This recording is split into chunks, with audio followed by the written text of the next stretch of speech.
Hi, hello everyone. I'm Sherry, Digital Health Associate at Bayer G4A. So on behalf of the team, we would like to welcome you to our Pitch Club event today. So today we will have created this event to give 5 young digital health startups an opportunity to pitch their solutions to relevant industry professionals and gain valuable insights from our jury members and get the exposures they need to raise their company's profile. And I would like to mention that we do have an audience Q&A session at the end. So please feel free to type in your questions while the startups are pitching, and we will get to those on a first come, first serve basis in the end. And please remember to include the company name so that we could know which startup is your question direct to. And now I would like to thank all of our jury members for their time and introduce our jury panel this year. So first, we will have Dr. Antonio Payano, the CEO of Bayer UK and Ireland and Country Division Head of Pharmaceutical. Hi, Antonio. Hi, thank you for the invitation. I'm very excited to see what companies have to present. So good luck to everyone. Definitely. Thank you too. And the next jury will be Dr. Martin Pfister, the principal of High Tech Gründerfonds. Hello, Martin. Hi, Sherry. Thanks for having me, and really looking forward to all the pitches. Saying hello from Hamburg. I'm just with the German biotech days, and we'll go back to our office in London later. Thank you. Thank you for taking your time. And then I will introduce our last jury member, Marisa Schluter-Moore, the health tech investor from Almus Ventures. Hello, Marisa. Good morning. Good morning for me. I'm in San Francisco. Thank you so much for having me. I'm looking forward to the pitches. Okay, great. That's all of our jury members this year. And with that said, I would like to welcome our first startup, Moonlight. Hello, Laura. Hello everyone, and thank you. Hello to the jury. Thank you too. And could you please share your screen and introduce your company? You will have 3 minutes to pitch, and then I will hand over the stage to you. Absolutely. May I start? Yeah, sure. Okay. Hello again. Hi, I'm Laura June. I'm the founder of Moonai, the audio app for period pain. In the last 2 years, as you all know, the world has changed, and especially with COVID and data overconsumption. So it has been quite a shift with a huge impact on how people treat their pain and on their economy associated to it, but especially how women will treat their health in a more holistic and therapeutic way, starting with the basic, which is menstrual health, which affects 0.6 billion people. And for us, after talking to more than 130 women in Europe and the US, the main frustration, aside of the pain itself, is the lack of non-chemical alternative. So combining a background in audio technology and health, Moonai app was created, a non-chemical app providing sound wave to influence the brain's perception of pain and emotional states, but designed in such a way that it's comprehensive for women's health. How? With onboarding process, with questions such as what's the pain intensity, the emotional state, and what's the focus? Is it to rest or to be productive? So the science behind it is legit and based on numerous clinical trials, case studies from hospitals to governments, research papers, and as well, we surround ourselves with a lot of experts in that field. And the team behind Moonai is complementary. We have expertise in audio technology, health and science, but as well experience in international startups, mobile app. We fill the gap in the skills we don't have with several advisors working from Google, Apple to the NHS. And the market opportunity is huge and growing, especially if you focus on women's health or femtech, but as well digital therapeutic, and that's just for the phase 1.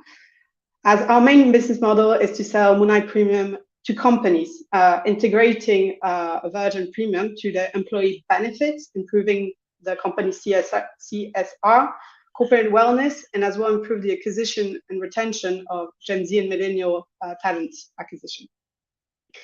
And just in 1 year, this is the milestone I'm very proud to share. We fundraised 200K euros. We have more than 20 partnerships. We launched the beta product in February and just acquired nearly 10,000 downloads with no marketing spendings. We have 2 pilots to integrate Munai in companies scheduled for summer. And we just entered the AWS Startup Loft Hub Accelerator. So now in the next months, what we're looking for is to onboard strategic investors and partners to raise the scalability and distribution of Munai. We fundraise to build Munai Studio Lab, generating as well new revenue streams, increase our team and improve the product market fit. So if you're interested to seize this opportunity or can contribute strategically to our growth, please reach out, and you have here the QR code to download Munai and try it for yourself. Thank you.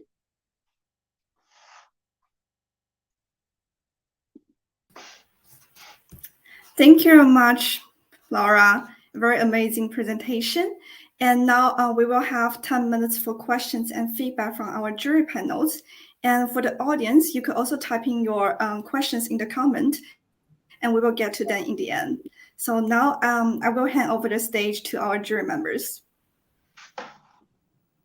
Well, I can start. Yes, please. Okay. Thank you for the presentation. I liked the enthusiasm, and I also liked the link back to science, which you alluded to. So my main question is on the revenue stream. I did not quite understand exactly where you're placing the product. Yes, thank you.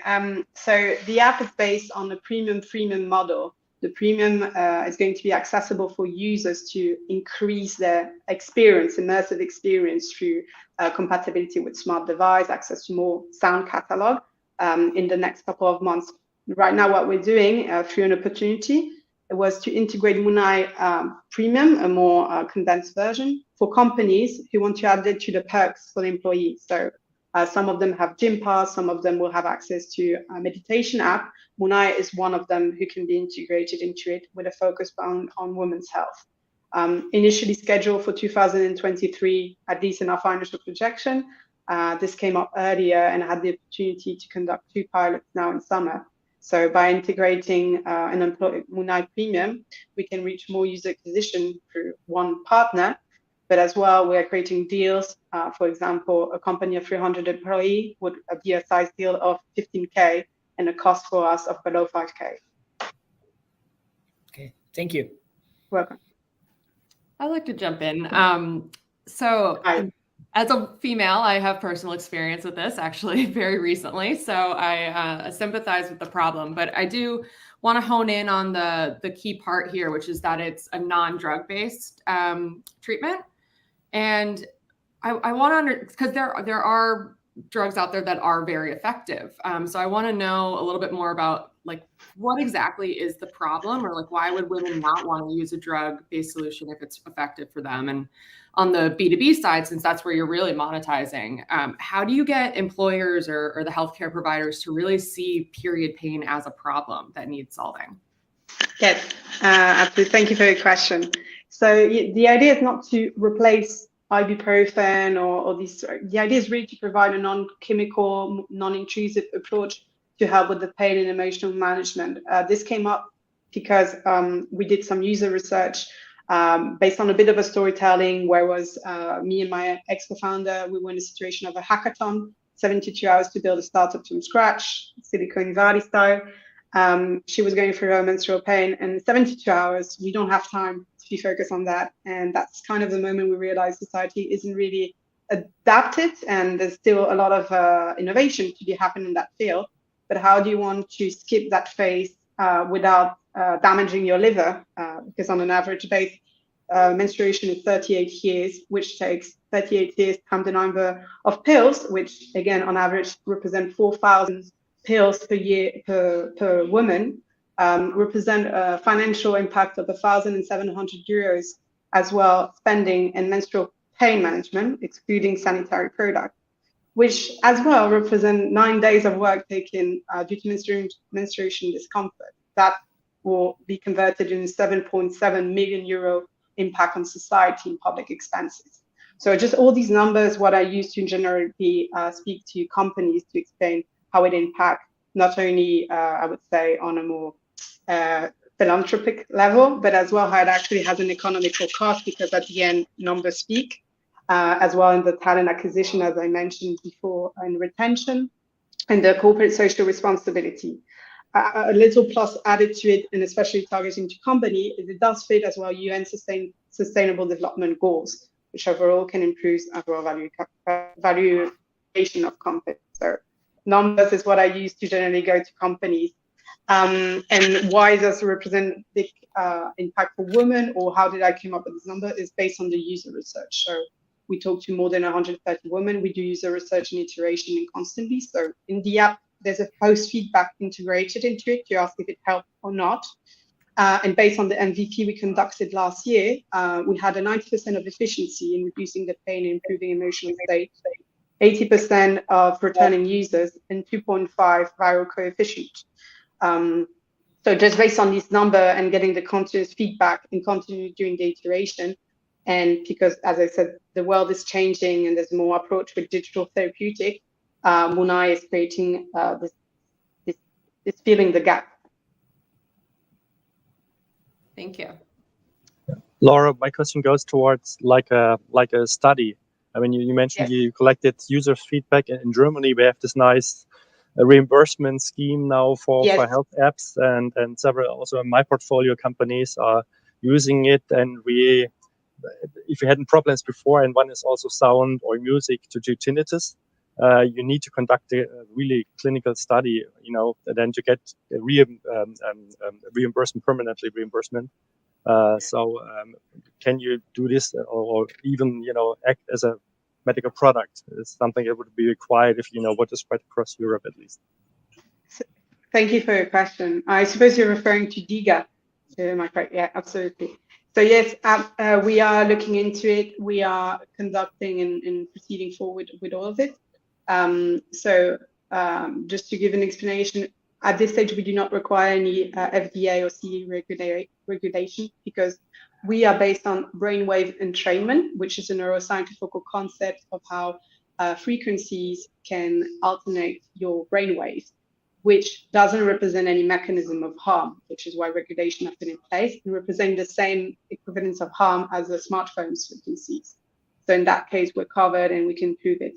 The studies behind in the clinical trials, we do have aggregate them, and that's usually the first question we always get as well. So there's numerous studies, clinical trials, case studies, but when we started the project, aside of the user research, we went for the scientific evidence as well, being very rational based. It was quite important for us to make sure that we weren't just claiming that it was just a sound healing app. So we found one of the first doctors who conducted the research on how listening to music improved people suffering from dysmenorrhea, which is the medical term for ear pain.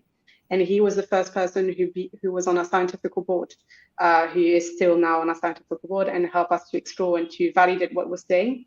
Now, one part of the next fundraise that we're building is to be able, in the studio lab that we were mentioning, is to provide small clinical trial with EEG settings as well, to just continuously set up new evidences by ourselves, but as well through the app, because we are having this feedback pre and post listening session. So we are collecting aggregated data point based on classification of users. So we're based on user research, we're based on clinical trials, we have aggregated them, we have the expertise behind, but as well, we are conducting our own throughout the next months and years.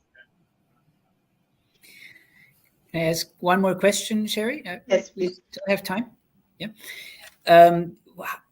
I don't, if a lot of what you're doing is based on public knowledge, what is the barrier of entry to other? Well, the barrier of entry is, first of all, I think the comprehensive approach behind menstrual health, which has been, unfortunately, been put aside for a long time. And I think that's based, well, I'm not saying, I'm pretty sure, and based on research and evidence, because of the lack of information with the economical impact it has. So putting this as a highlight is important. And as well, because the scientific expertise behind it. So we have locked in terms of music impact on neuroscience and audio technology, and how we can prove non-intrusive the correct word is non-intruding technological ways to improve emotional state and play perception. These are all the expertise and institutions we have locked in and who are working with Munai right now. And I think that why it's not something who's been more focused on is because it does already kind of exist. If you think of the meditation apps like Calm, Headspace, and so on, but everybody's focusing on the mental health approach. So it makes more sense to focus on a niche, which niche doesn't mean small. I'd like to really emphasize that. And to become a key player in that field and adapt to half of the worldwide population, rather than try to go with the bigger player and have being drawn in an ocean, a sea of people who are already doing it. Thank you.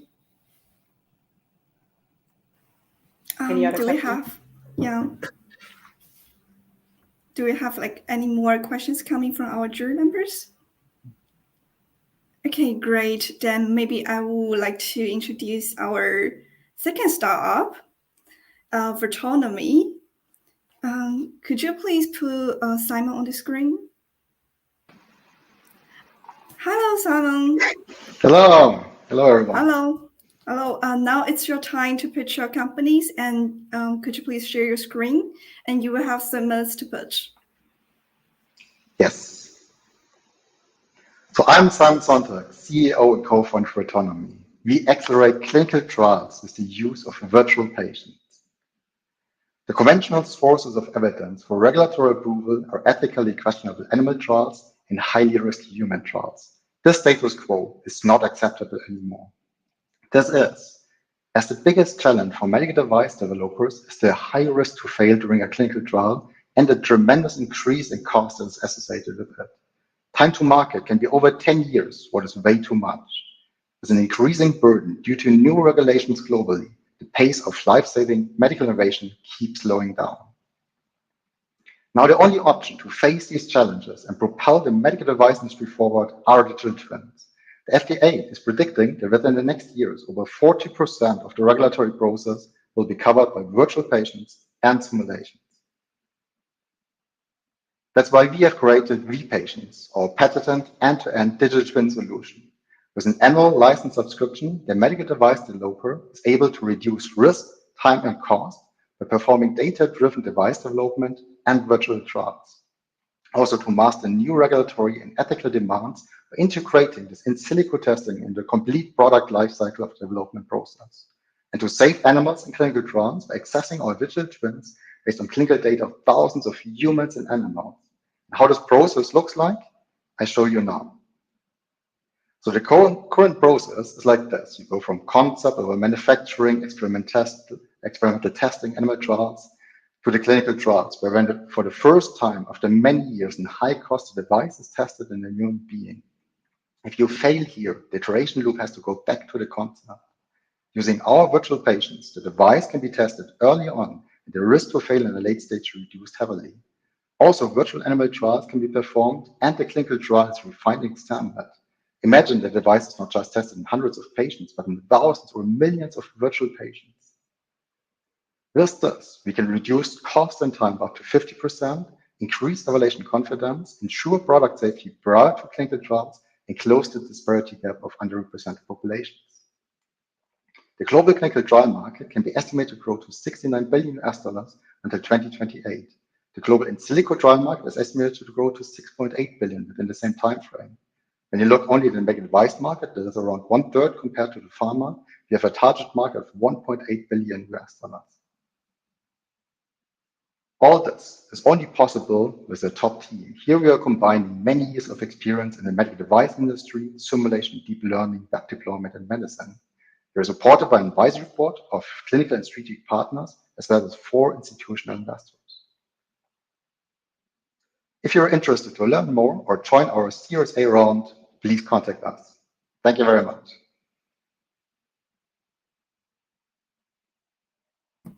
Thank you, Simon. Very amazing pitch. And maybe before we move to our jury questions, I would like to encourage our audience to post their comments in the comment bar chat. And so we will look to those questions in the end. And now we can hand over the stage to our jury members.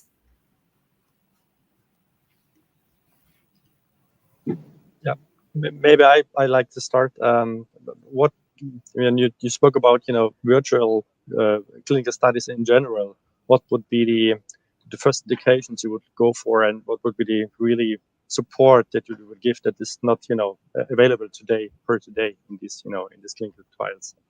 Yes. So our go-to-market strategy is to start with the cardiovascular market. On the one hand, it's the biggest, the largest market. On the other hand, we have long-lasting experience. I'm working more than 10 years in the cardiovascular field.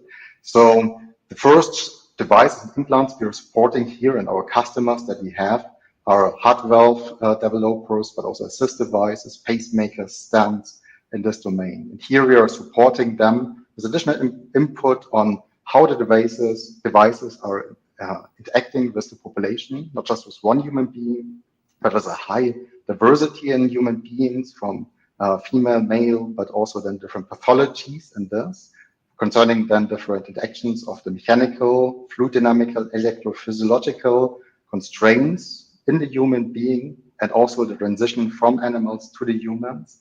In our go-to-market strategy, the next fields that we will address is then the orthopedics market and go to the dental neurosurgery market. So basically going from organ to organ, and by that from use case and market to market.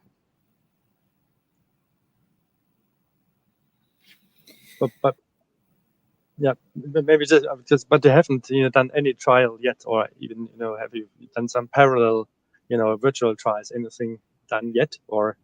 We have. So part of our results of the digital evidence that we have provided or that our customers have done using our software have been used for submissions to regulators. On the one hand, in the US to the FDA, but also here in Europe to the notified bodies, and also in Japan to the regulations there. And in Japan, the restrictions are the hardest, and still our evidence was used there in submission and approval process of the device.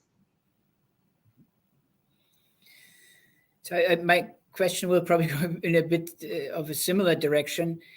So you're focusing on devices, probably because the hurdles are a bit lower there. Your plan to go to human trials at some point. What is the transition there? How are you planning to go over into the drug space? Yes, so our real focus is on the device market. As the pharma market, it's different also from the approach and algorithm behind this. What we will address also already in the short term are hybrid devices, so drug diluting devices, for example. So combination products of implants and also pharma products. The pharma industry and also the algorithm there is different from drug discovery, but also drug manufacturing. This is something that is not our current focus. But of course, on the long run, this is also something we can address with our technology that we are building up. And especially everything where also drugs have any combination with the body and the anatomy of the and physiology of the human beings. So I want to talk a little bit about competition. I know right now there's a lot of other startups. Again, right now it seems like everyone's focused on market or indication by indication. But looking ahead, 5-10 years down the road, what do you see? How do you think about your competition? And what's your competitive differentiation in the long run? Yes. So currently in this field of in silico trials, there's not so much competition. So it's a field that is evolving at the moment, that is pacing off. But of course, as for especially the FDA is pushing this field forward and accepting more and more, and pushing also towards this, competition will increase. We here have a big benefit on the one hand, as we have already a database that is very big, that I think we are leading, especially in the cardiovascular domain. We have built up our technology in a way that is really end to end to provide then a solution to the customers from the beginning during the concept until regulatory approval, but also then going into the clinical application space later on. As well, we have a very high reputation within this field with good communication with the FDA, where they are already supporting us. We are leading the policy making in Europe in a task force in the communication with the notified bodies. This is something on this reputation that takes a time to build up, and this is not just easily taken over. But competition will increase, and we will be here at the forefront. And I'm very much guessing that within the next 3 to 5 years, this whole field will increase tremendously. What gives us then, of course, a lot more standing point in this domain. I want to ask a quick follow-up on that because you mentioned your database, and I want to understand a little bit more about like what your data acquisition strategy is, if you're paying for it, if it's publicly available information, and then if it's publicly available, is that a race to the bottom? Yeah, so it's not publicly available. We have connections to 15 to 20 hospitals right now, where we have different strategies how to collaborate with the hospitals. Either it's a direct collaboration with them. We have many different funding projects, publicly funding grants together with hospitals, where we get also for different research parts than data acquisition. We have built up the whole pipeline from the anonymization on site in a web browser with transfer that is compliant to GDPR, but also data policy that is easy to use by the hospitals, where we already have many hospitals that are using these tools for the data acquisition. And with this, we can then increase our database step by step. And here we have different strategies on how to collaborate with them, also besides these public funding grants. On the one hand, monetization, but also then research or scientific input that we can give there. So I have one more question, because this all sounds too good to be true. So it's super great. Yeah, everybody wants to put their money there. But what keeps you up at night? What's what's the main points you're watching? Be it competition, technology development, or what is it? What are your in your SWOT? What are your weaknesses? Yes. So one challenge in growing, like we are growing, is finding talents to grow our team. This is not easy in this domain. So it's very specific, and also software engineering. We have a great team together, but we are always looking for new talent. So anybody watching here, please also contact us, as this is of course one challenge that I think not just we have, but in general. I think overall we are very, very satisfied with the progress that we have with everything, with the communication, with the regulators, with our technology that we are building up.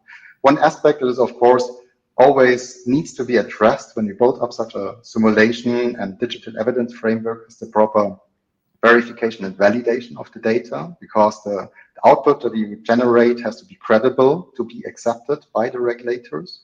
So we are putting also a lot of effort in verification of the numerical models, but also validation with collaboration partners, with academia, hospitals, where we use experiments, but also in vivo data to compare to the outcome of our simulations, the modeling, to then also increase the credibility in there. So this is one big effort that we also are using, but of course that we have to address. Okay, thank you, and sorry for the tough question. That's good. I think we do still have time for one more questions. Do any of the jury members still have some remaining questions to ask? Okay, great. And thank you very much, Simon. Then maybe we can move to our next startup, which is Cortolio. Could you put Nicola in the screen? Hello, Nico. Hello, Sherry. How are you? Good, I'm good. Yes, now we can see your pitch, like we can see your screen, and now you will have the minutes to pitch. Okay.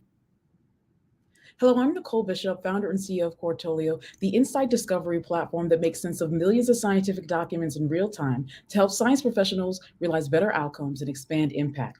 Research holds the answers to solving challenges at the intersection of scientific disciplines, but R&D literature is doubling every 15 years, making it impossible for science professionals to keep up. So they make decisions without all the relevant research, leading to loss of life, time, and money to the tune of $200 billion in redundant research. Traditional research discovery tools focus on finding documents or shallow insights, not answers, leaving science professionals with a workflow that's overflowing with information and slowed by a widening knowledge gap. Cortolio closes the gap by reimagining research discovery with automation and AI. By tapping into the collective intelligence from millions of people, publications, and patents, Cortolio forms a supermind for science, the sum of the documented knowledge of the world's most brilliant minds synthesized in real time. Autonomous Insight transforms documents into direction, actionable scientific leads, and streams answers in a web-based workspace in minutes, not months. In just 2 minutes, Cortolio provides bacteria associated with Alzheimer's disease, as well as diseases associated with those bacteria and Alzheimer's disease. Our patents pending technology successfully recommended over 200 drugs that have been in clinical trials for COVID-19, innovation recognized by the World Economic Forum in partnership with WHO. But there's more.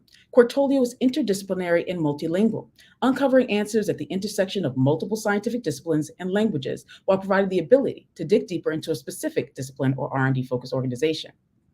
What drugs are associated with xeroderma pigmentosum? Cortolio answers with a lead for Bayer's moxifloxacin.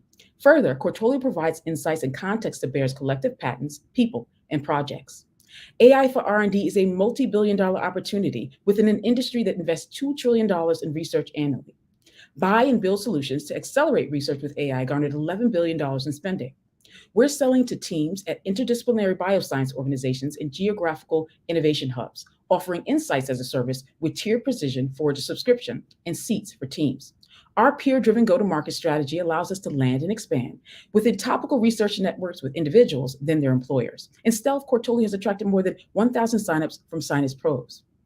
We've secured $600,000 in funding from investors like Techstars and SOSV, as well as grants sponsored by Boston Scientific and Mayo Clinic, and we're an IBM with Watson partner. I'm a 25-year tech vet, and I also know what happens when research reaches every end of the R&D pipeline and when it doesn't, as part of the 12 million Americans that's misdiagnosed each year.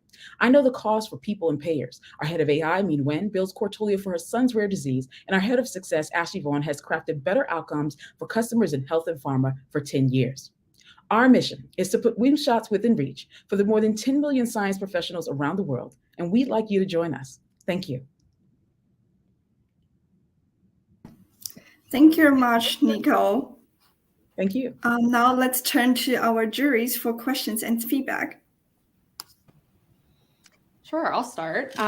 Great pitch.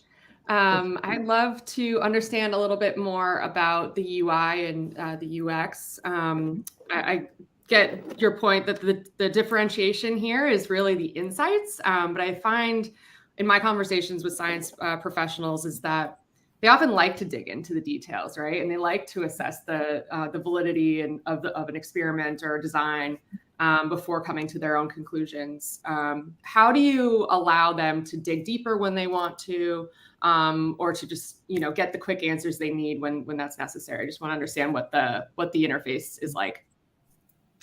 Thank you for your question. So Cortolio is all about being very precise and absolutely looking at the wisdom of the crowd. So we're looking at essentially the knowledge of their peers, allowing essentially researchers and doctors to essentially tap into that collective knowledge in a way that they will otherwise not be able to.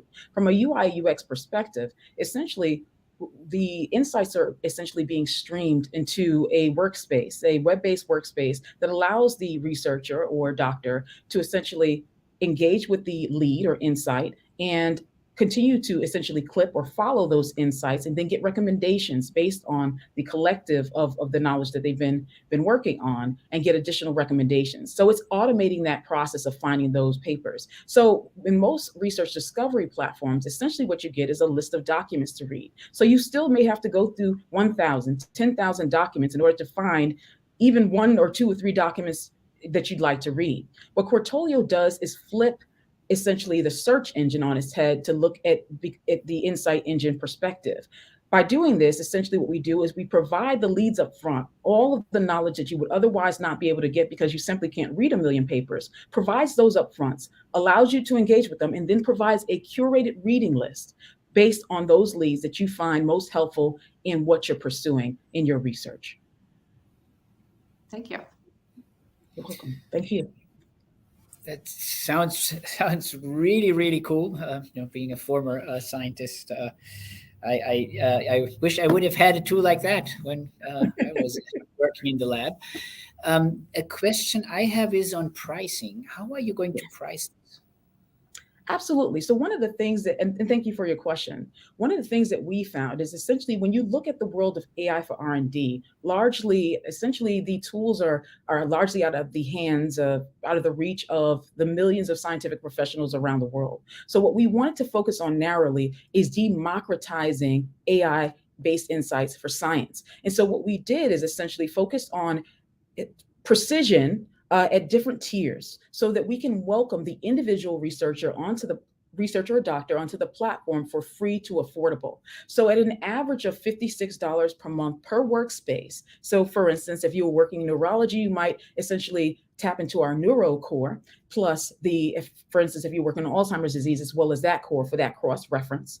But essentially, you're getting that workspace for an average of $56 per month and varying insights. So if you have the free option, you're going to get great insights that you definitely wouldn't find because you can't read a million papers. But as well, if you are essentially upgrading, you are having access to deeper insights. So just like when you purchase a computer, the more you pay, the better performance you expect. With Cortolio, the more you pay, the more precision you get. So when we talk about what we did with COVID-19, that wasn't just the end, just finding those drugs, but Cortolio digs deeper to find out what drug classes and compounds make up the recommendations that it's providing. And it does this automatically based on your engagement with the application. And that's where you see essentially the tiers going up for enterprise starting at $10,000 a month for higher level insights, as well as the ability to put together a team. When we think about a company like Bayer, for instance, if we all were working on say for instance, mRNA, there would be no way for us to not only know that we were working on the same things, but never know the intersections of that work. Cortolio automates that process by not only looking at the collective intelligence in documents, but the collective intelligence across teams. So for that, we offer seats so that you can bring a team together, and Cortolio looks at the teams as it work, providing recommendations based on the collective mind of that team. Thank you. My question, Nicole, would build a little bit on what Marissa said. So you're basically your audience. I work in a lab myself as well, and it's looking at papers. And one of the things that is important is that if you have written the paper, that you get citations, and these are counted, and also that you might discriminate between journals that are higher ranked versus lower ranked. So can you picture these kind of things when, as a academic, I would, use your database and go into search there? Thank you for that question. That's exactly what I pictured for Cortolio when we began to build. Firstly, I started, digitizing content for journals in university libraries. And this is where I start to think about this problem. Additionally, part of what I did over the course of my past 25 years in tech is work very hard to help academic institutions find things like papers on things like Google. So I know the gaming that goes on there and the bias that is created. So my goal was to turn the search engine on its head and remove that bias. And I very well understand that essentially there are organizations that can essentially, just like you would find a great Google result for the great sauna in town, the same thing is happening when it comes to academic research, and that's slowing down our progress. So we remove those barriers essentially by focusing on the insights. So the insights are up front and not prioritizing any one paper or any one organization or the other, but truly what it is that you are researching. And then essentially you get that curated list of research that's completely unbiased just based on the collective knowledge that you've had. So if for the past 10 years, you have a bunch of, I'm sure you have a number of different citations and in your reference tools, you can essentially import that into Cortolio. And Cortolio looks at that collective in an unbiased way and just understands the knowledge in those documents and then makes recommendations for exactly that. Additionally, we believe that essentially by doing this, there will be citations to papers that would otherwise not be found because they're essentially buried in the process by folks like me that were previously working with organizations to make sure those documents are the ones that you find in Google or even Google Scholar. So that was precisely what was in mind when I built Cortolio. Thank you. And you could, go ahead, Marissa. Sorry. Oh, no, I just wanted to double click on the, I love that you're calling it like your collective knowledge. I want to understand a bit more like what goes into the curation of that. Like, is every onboarded user supposed to upload all the documents or all the journals that they've subscribed to, or do you have like a repository that you're constantly querying from, and what forms that? What if it's someone I saw down the road? You even see opportunity to go into like equity research. I actually used to be an equity research analyst, so I know like there's a different level of sophistication when it comes to reading scientific documents. And I'm thinking as you move more and more upstream on that user base, they might not have collective knowledge, right? So I'm curious what that curation looks like from the most scientific, tenured professor who's been reading this stuff for decades to someone that's just starting a career in equity research or something super non-scientific. Yes, thank you so much for your question. So in regards to how we acquire data, there's a massive, say for instance, just in essentially open access articles, peer reviewed, there's over 100 million of those documents, massive amounts of patents and publicly available data. So what we do is Cortolio automatically looks out at this massive data and automatically forms what we call cores. It automatically understands that this is oncology research, this is Alzheimer's disease research, and so on, essentially informs these cores and essentially asks questions of itself 24/7 in context to those specific areas of science. So all peer-reviewed, as well as clinical trials, patents, and what have you, automatically being brought in. I'm glad you asked a question about equity research. So Cortolio looks at the full cycle of R&D from the preprint to the patent, and then of course into equity research. That's one of the essentially insight engines that Cortolio has. Essentially, when you sign up for Cortolio, you create a workspace. You first start by picking your core. That's going to be your scientific discipline. Next, you select your insight engine. That's going to be your perspective on the research, because everyone has a different perspective on it. We look at researchers, we look at doctors that are interested in ICD codes, and that's why we have ICD intelligence built in. Cortolio right now can tell you how every single ICD-10 code is connected, as well as how it connects to items that you would never otherwise think of. And then we also have the equity researcher. And so we have a product for that called Biome, essentially that looks at everything from a more business-oriented perspective while having that science side insight that you might not find in essentially, for instance, Bloomberg. So Cortolio acts as a Bloomberg for science because it allows you to dig deeper into the science while tapping into the wisdom of the crowd, essentially, and it does that in real time. Perfect. Okay. Yeah, so I'm more down to earth with my questions. Sorry about that. What is your commercialization strategy? Because you're both B2B, but also B2 single researcher. How exactly are you going to go about that? Thank you so much for that question. And that's exactly right. So we're tapping into the inherent peer-driven community that's in research. Scientists, researchers rely on each other for everything, citations, peer reviews, and what have you. We're tapping into that energy with a B2C to B strategy. By first essentially inviting those individual researchers onto the platform and allowing them to engage in the platform, building up network effects, and as well as business intelligence. We uniquely will understand essentially that we have 500 people from there. We have 600 people from essentially the US government. And by the way, we have taken every single document from the US government where there's producing science and have those connections readily available for those folks that are on the platform.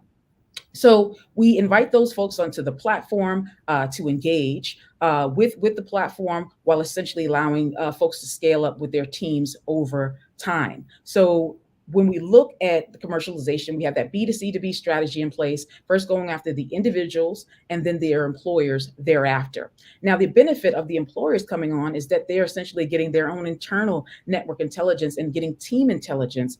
One of the things that we understood from even talking to the DOE and the Office of Sciences is that they have absolutely no clue what's going across the 17 US national laboratories. But with Cortolio, they can understand exactly what's going on at all times, not only in the world of science, but across their teams as well. So we essentially look at that as our first stage is inviting those individuals onto the platform, gaining that network intelligence and that business intelligence, and then essentially using that intelligence that we gave to scale up and get that hockey stick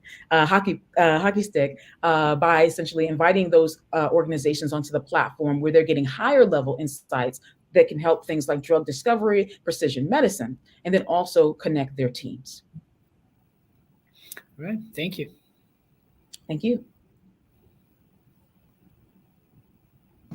Great. Amazing pitch and answers. Now, maybe we can move to our next startup for the pitch. And before we do it, I would like to remind everyone to post your comments to the companies you are interested in right now, and then we will look at them later. And next, I would like to invite our fourth startup, which is Lumino. Hello, Becky. Hi, Sherry. How are you? Great, great. Now you will have some minutes to pitch. Okay. Well, hello, everyone. I'm Becky. I'm one of the co-founders of Lumino. Now, 21 million people across the UK, North America, and Europe are currently experiencing significant menopause-related symptoms. And these can last 7 years or more, including hot flushes, night sweats, and sleep problems.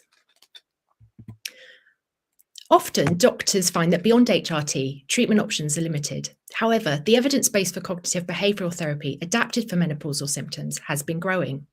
Studies have shown that post-intervention, patients report fewer and less intense hot flushes and night sweats, but availability of clinicians is insufficient and budgets are tight. So what can we do? Well, we believe part of the solution can be found in digital therapeutics. And with Seren, our first product, that's precisely what we've been developing. It builds on research we've carried out with over 250 professionals and people with lived experience. Seren allows users to access a clinical assessment, personalised programme, progress tracking, resources, and other activities. The development of our prototype has been supported by an Innovate UK grant. We've got NHS services who are offering us test beds, as well as employers who are keen to host pilots. And users are telling us that they're keen to try a product like Seren. Users want solutions that are clinically proven to work and that are convenient to access. The opportunity here is big. The global menopause market is worth $14.7 billion a year. And our beachhead, our starting point, is to make a consumer version of Seren available at the front end of next year. We plan to generate revenue via product licenses made available for consumers, healthcare and insurance providers, and employers. And second, a particularly exciting space, we want to explore where we can add value to pharmaceutical offerings through a pill plus model. With Seren, that could possibly involve finding ways to support maintaining adherence to HRT regimes. We're targeting annual revenue of $30 million a year by 2029, and that's just for our first product. As co-founders, Mo and I are bringing together complementary domain and technological expertise. I've worked in mental health for over 15 years. I also have an executive MBA from Cambridge University. Mo's background is in digital technology and strategy, having worked for leading agencies such as McCann. And beyond ourselves, we've built a great team, including clinicians and creative talent. And we're also fortunate to be able to draw on our wider network from being incubated at the University of Cambridge. And so what are we looking for?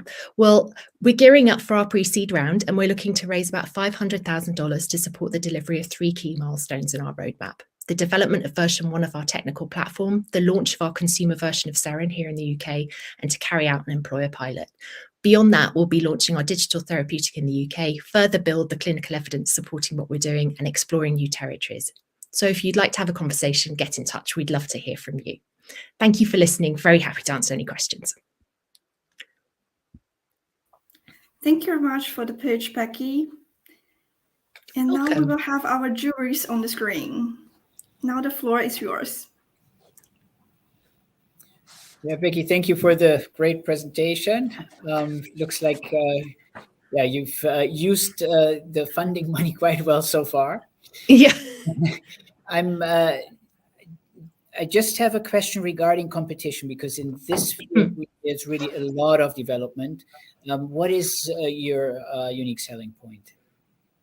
Okay, so I think the first thing is to say is that menopause is for a very long time been a very overlooked thing of area of healthcare. So it's really good that there's increasing attention from startups on it. What I would say is that where that activity has been concentrated has not been concentrated on digital therapeutics. So currently there is no clinically validated digital therapeutic on the market that a doctor could prescribe, that could go through the DIGA process in Germany, that the NHS could make available here, and similarly in the US. So in terms of competition, in terms of a digital therapeutic that could be used in a clinical setting, there isn't anything.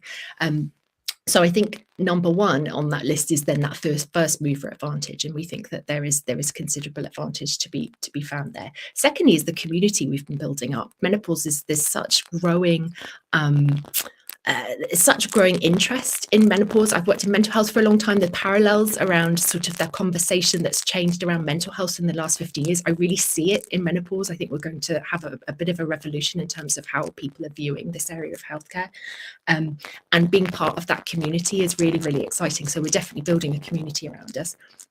And then the third bit in terms of the advantage that we have, I think we have a bit of an unfair advantage in terms of our co-founding team. So I've worked at a senior level in the NHS for the last 15 years. I know NHS chief executives. I know how the policy landscape works. I know what's happening. I know that there is going to be an opportunity here for something like this. And so I think that's an advantage that an awful lot of health startups with the best will in the world don't have, because they find selling into the NHS really, really difficult. And secondly, with Mo, with his background in terms of technology and advertising, we've got, I've got a technical co-founder who also understands, who's worked for some of the biggest brands in the world, like Apple and Starbucks and all sorts of people. So those are the three things that I think give us an advantage over our competition. Thank you. You're welcome. Sorry, maybe my question goes towards a challenge that most of the digital health companies have. If you want to scale up across Europe, and sorry for including UK in that. No, it's good. Every time you have to go into a different, complete health system, and what would you have to do with adapting? Just change language, or of course, understanding the healthcare system, or what do you have to do to scale into other geographies? I think if you're talking about scaling to other geographies in terms of making a digital therapeutic available through a system like DIGA in Germany, obviously there are going to be different requirements, and we're looking at those and we're planning for those. So we're building that into our technical work from day one, so that we don't have to keep going back and making changes, so that we're compliant with all of those regimes, so we can speed something up faster. But I think it's also about having that international network of colleagues that are working in other countries that can help us navigate that. And that's certainly I have in my previous roles. Have you any KOLs on board that support, your product? Key opinion. Do you have any key opinion leaders on board that support your product, your development? I mean, look, we're incubated at the University of Cambridge, and that's where I did my exec MBA. I'm sorry to interrupt. Yeah, sure. But Becky, there is a buzzing sound from your end. No one could actually hear you. Oh, okay. I'm so sorry about that. It doesn't seem to be happening here. I will take these earphones out just in case it's there. Is that helping? Not really. I'm not quite sure what else to now suggest. It's better. Much better. Yeah, is that better? Yeah. Okay. Blame the earbuds. Okay. So the question was on KOLs, right? There we go. Sorry, you were asking about opinion leaders and about things like that. Okay. So and apologies for the sound. Thank you for flagging that, Sherry. So we're incubated at the University of Cambridge. That's where I've studied, and they've been incredibly supportive. So in terms of the UK landscape, we have support from NHS partners. We have support from the academic health science networks, who've been amazing partners to us so far. In terms of opinion leaders, I'm not quite sure if you're sort of talking about celebrities, because that's certainly something that is getting a lot more attention in the UK. And I'm certainly not about to announce anything on this live stream, but yeah, that's certainly something that I think would be good. Was maybe medical, experts in the field that are recognized, throughout, the whole community, and addressing menopause, issues. So these kind of people, medical people. Yeah, so we're at very early stage because we're about to raise our pre-seed round, but we have contacts in amongst that world, and we're talking to people about whether they might come on at that stage. So that's absolutely something that we're planning for, absolutely, because it's really important. So there are a lot of menopause symptoms. I think you outlined it with the slide with the pyramid. Like, it seems like you're going after hot flashes first. And then with the employer pilot and the NHS pilot, like, what goals are you trying to accomplish? What outcomes are you looking for? What KPIs will you be tracking? So given my background in mental health, I first became really interested in this when I could see that the evidence base around cognitive behavioral therapy was there, in terms of, there's so many studies now that have been done and it's been proven to help. There's really three sort of areas where I think the evidence base supports a CBT-based intervention. So we know we can do something around helping people deal with their emotional well-being and their mental health in terms of the anxiety and any low mood that they're experiencing. We know that CBT adapted for menopausal symptoms like hot flushes and night sweats, we know that there's a really good evidence base for that. And we know there's a really good evidence base for people who are experiencing sleep problems. So in terms of the CBT element of that intervention, that's what we want to build for, because that's just such a common set of presentation that people will be having. But I think beyond that, there's lots of other symptoms. I mean, there's like 34 plus, isn't there? Symptoms. There's an awful lot of those symptoms that I think lend themselves to an approach through a digital therapeutic, thinking particularly about physiotherapy and things like that. So I can certainly see us rolling some of that, more of those symptom management things up into the program in the future. Perfect. But in the near term, the success metrics would really all be patient reported, right? There's no quantifiable, or quantifiable is not the right word, no objective, I guess, measured. You can absolutely, I mean, there are measures of how frequently and how severe people are reporting, their hot flushes. So a lot of them are patient reported outcome measures, the clinical things, But in terms of the health economics of it, that's the other part of then doing that research, is then figuring out, the theory is that it should help reduce healthcare utilization as well, because people are having their symptoms treated. Thank you. So, Becky, I understand in the beginning you're going more towards B2B. What's the B2C route you're thinking of? Because that would really open up your market.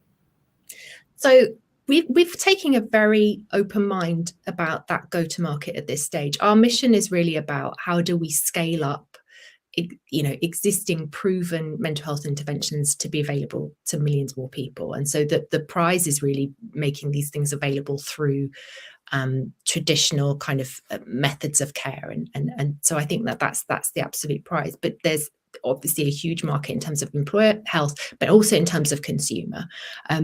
Problem is, for a startup, you have to have huge amounts of money to really make a play for a direct consumer brand.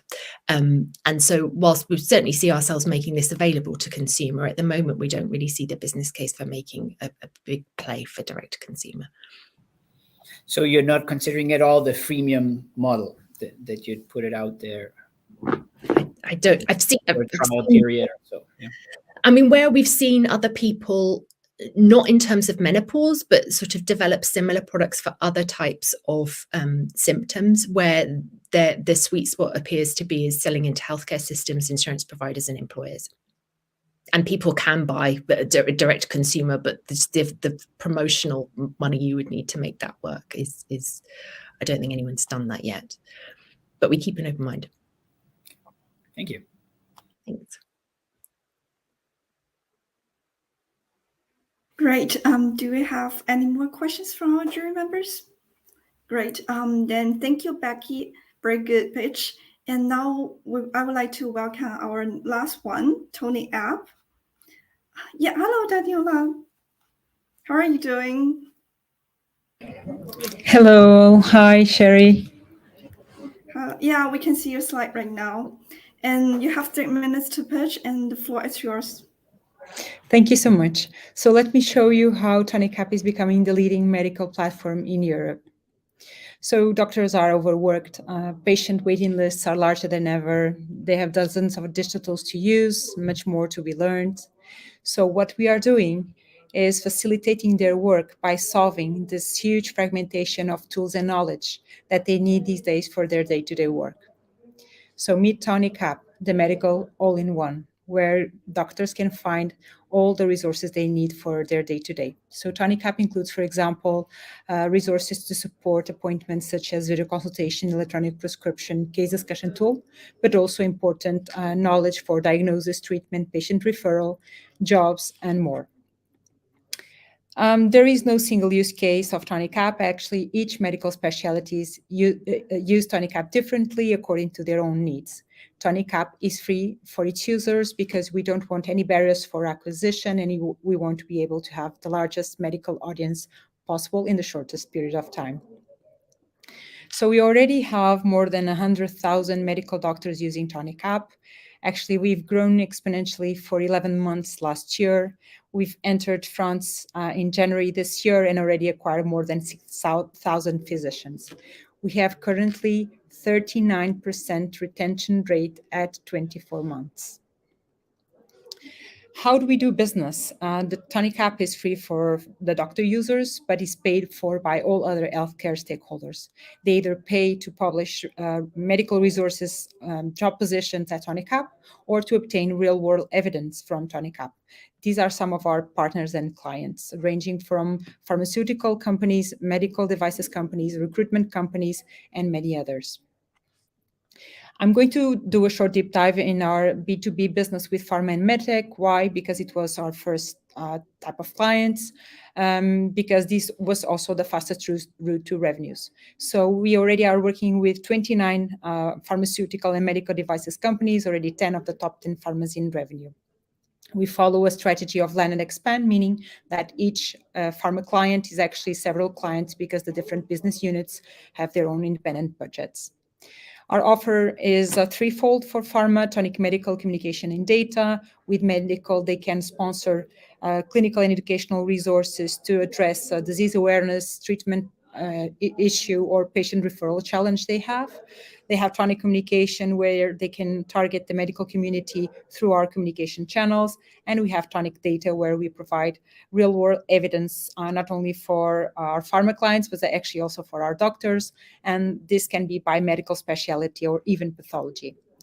So we started off in Portugal, our test market. We reduced time to market 3 times entering Spain, 9 times entering Italy. And now, as I said, we just entered France with 2-month preparation. We want to acquire the 5 largest European markets as fast as we can. And hence, UK and Germany will be entered already the second semester of this year. If you look at the market, growing 2-digit, and we are looking at just digital marketing spend by pharma, we can layer several business streams. And the timing is right, not only to serve the medical audience, but also to help big pharma in reaching digitally this medical audience, as they've also been suffering digitalization and actually reducing even their sales teams. Our competitors, basically, there's no strong competitor in Europe. The incumbent is Doximity in the US. There's a beautiful example also in Brazil, White Book.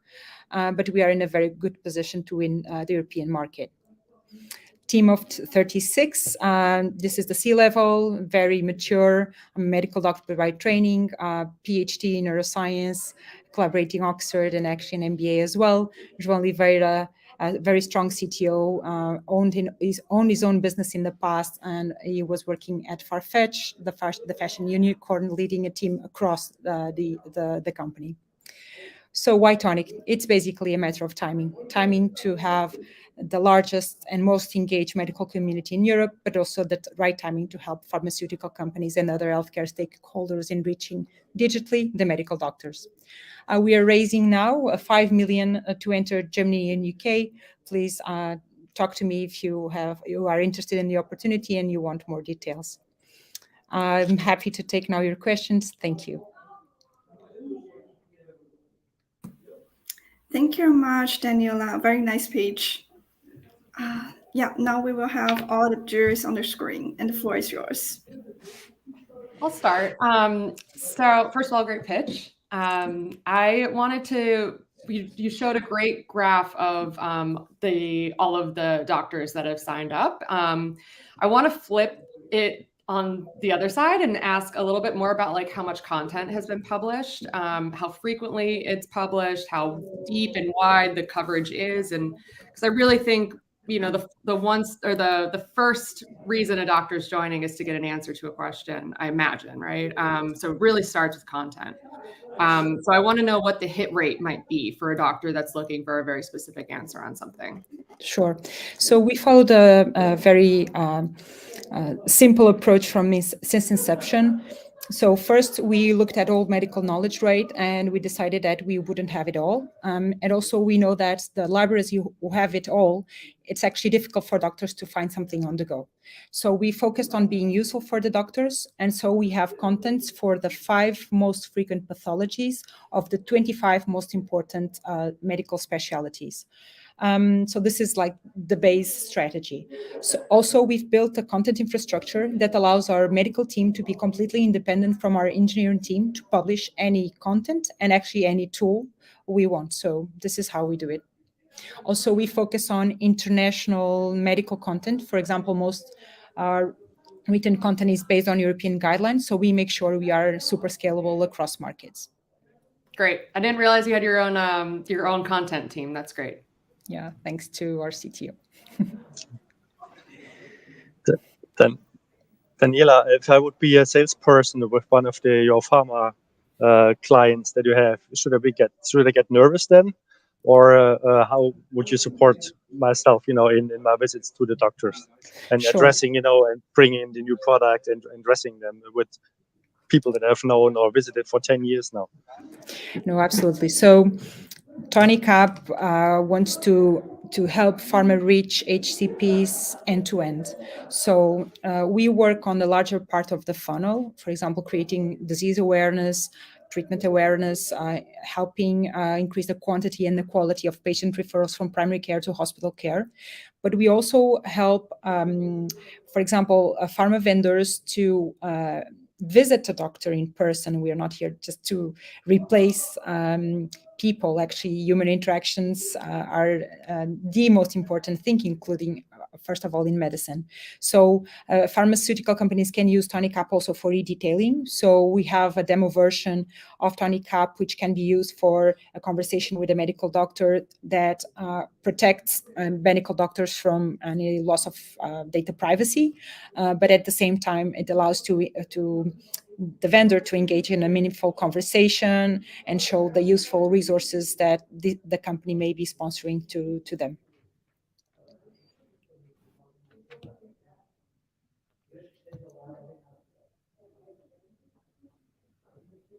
Very nice pitch and a really good product. I can see that being very useful. Also, from a pharmaceutical company perspective. Now, one thing is to have lots of people signed up. Another thing is how active are they, and how many, what percentage of drop-offs do you have? Sure. So I didn't have much time to show a lot of slides, but I think, and considering what our mobile metrics benchmarks, our data is really stellar. So we have 39% retention rate at 2 years, at 24 months. And we have currently 37% monthly active users. So very important metrics in terms of a mobile platform, including benchmarks in the same category. Speaking also to metrics that show how users consider TonyCap, we have currently a net promoter score combined all countries of 58 and above 60 for our older markets. Mm-hmm. And the averages you mentioned, do they vary a lot across the countries? No. So looking at our real world data, it's beautiful to see that we already have patterns that are very common across the different countries. And we also have patterns that differ between the geographies. So what can I tell you? For example, now with the Ukraine war, doctors changed abruptly their behavior. For example, they simply stopped consuming COVID content and job positions, job search. Job search was really, really high throughout the past 2 years of the pandemic among doctors. Other examples that I can give you is, for example, French doctors use more video consultation than Spanish and Italian doctors. There are also differences in how they engage with the marketing channels, but this is very interesting data. Mm-hmm. I would have a follow-up question. So of the companies that you're working with, are some of them using your services in different countries, or is it country specific so far? No, that's also something that we are trying to achieve, right? So, so currently we have mean sales cycles for the first deal with a new company of 13 weeks. On the second deal, we have mean 7 weeks and median 4 weeks, so super fast. And now what's happening is that we are starting to close multi-country deals, because we also learned that pharmaceutical companies, as they are like also being more and more digital savvy, they want like multi-franchise deals that are more scalable and which allows them to compare data across markets. So we already have some deals closed like that. And for example, for France, which we just started in January, just above 6K doctors, we already closed our first deal. Congratulations. Thank you. Just to add a quick question on that, so who are your customers? Is it the marketing people at pharma, or who's the partner? We have several layers. So the main one will be all positions digital, either transversal or affected to a product team. The product teams, the medical teams, and the market access teams for the data.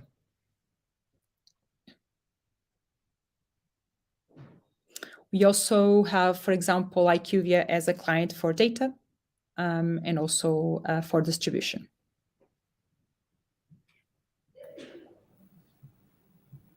Okay.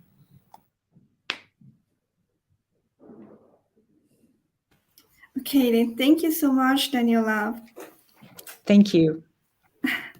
Now, maybe if there's no any more questions from our jury members, then I would like to open the floor to our audience. Okay. So everyone, please feel free to type in your questions in the comment, and we will get to it later.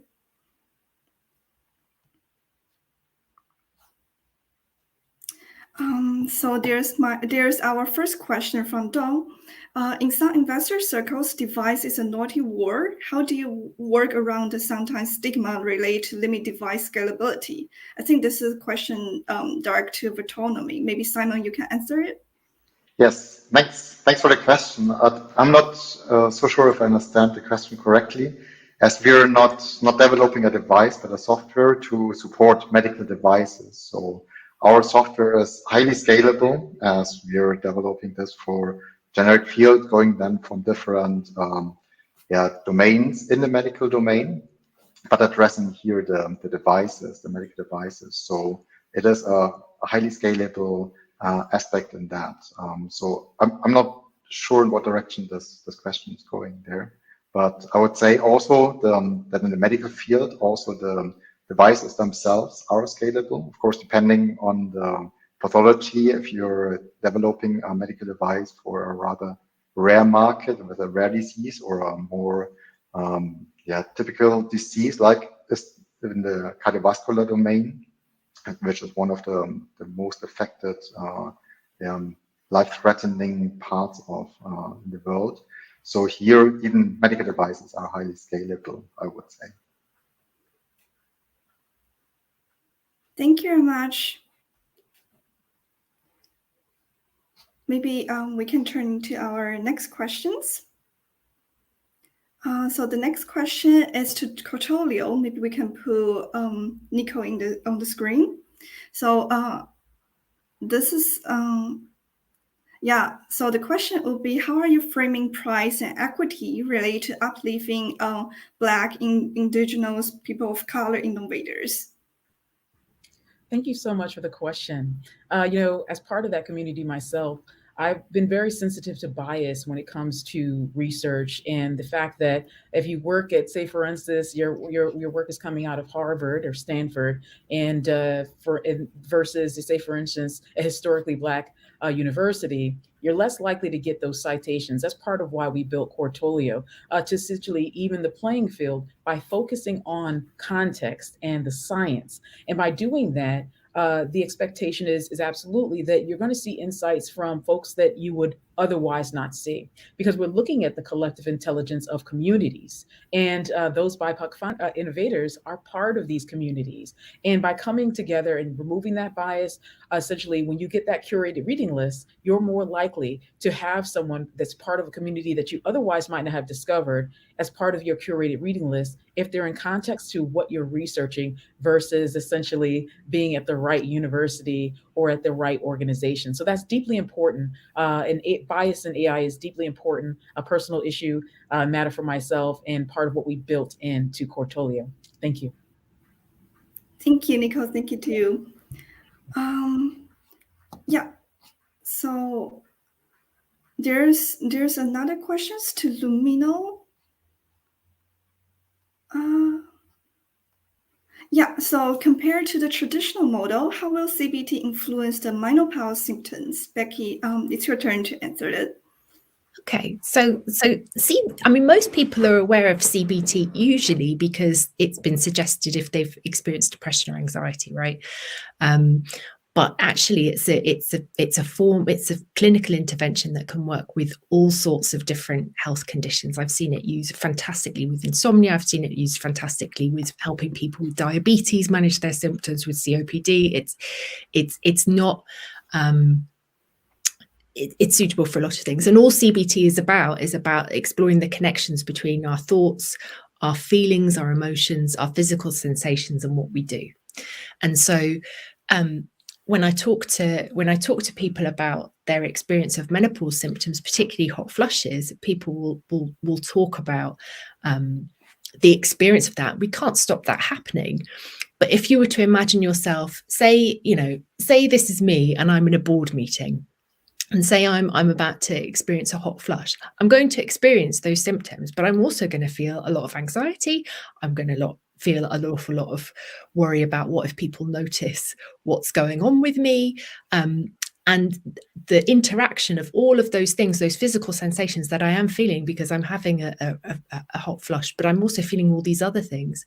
The anxiety and the worry potentiates effectively the hot flush. So it actually ends up feeling like a much more intense experience than it might otherwise be, and that's all that CBT does. But if people want to look into the research on it, it's absolutely phenomenal what it can do. It can't stop those symptoms happening. That's a result of what's happening in your body going through menopause, but it can certainly really help. And for women, particularly those who are having for some women, HRT is absolutely fantastic and wonderful, and I will be lining up to take it myself. But for a lot of women, they'll find actually it takes a long time to find the right regime that works for them. So they'll still be experiencing symptoms. And then there are a large cohort of women who just don't want to take it or can't because they've got some sort of medical history in their family. So what we find is that doctors will say to us, beyond HRT, we need more treatment options. And this is hopefully what that can do. Thank you. Question. Thank you, Becky. I think we have our last questions. It's to Moon Eye. Maybe Laura, can you please answer this question? So can you describe how effective your solution is to ease the pain? How effective your solution is to ease the pain? I'm not sure I understand the sense of the question, but Munai is based on brainwave entrainment, which is a neuroscientific core concept of how brainwaves can affect the way your brainwaves are reacting. And you have the ones on the regular base and the one when you're stressed, when you're in pain, when you are experiencing any emotional aspect or pain aspect. And so the idea is we are creating, designing in-house some sounds who will be based on what we call binaural beats. So quick story, binaural beats is how you listen to a sound and there will be a difference from the left and the right ear. We will create in your brain a third auditive illusion of it. That third auditive illusion is based on a frequency, will then have an effect on your brain waves. So what we're basically doing is building sound who's hijacking your brain to get your brain waves back to an amplitude of a pain-free perception or an improve of emotional state. when we conducted our MVP last year, the result of efficiency was 90% of efficiency in improving the pain or improving the emotional state. And so by this metric, I suppose that's how they want to answer the question. So there's a clinical trial and explanation, and then there's our product and our app, how it helps as well. Good to know. Thank you so much. You're welcome. Thank you. I think maybe that's all the questions we have from the audience. Do you have like any further questions? If you do, please feel free to type in our comments.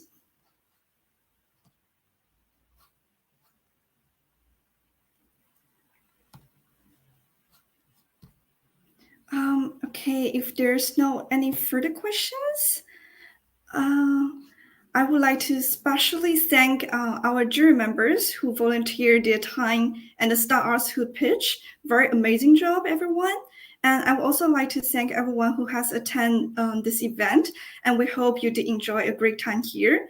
And we will announce the Pitch Club winner in next week. And also, please stay tuned as we are going to open our applications again in September for Pitch Club.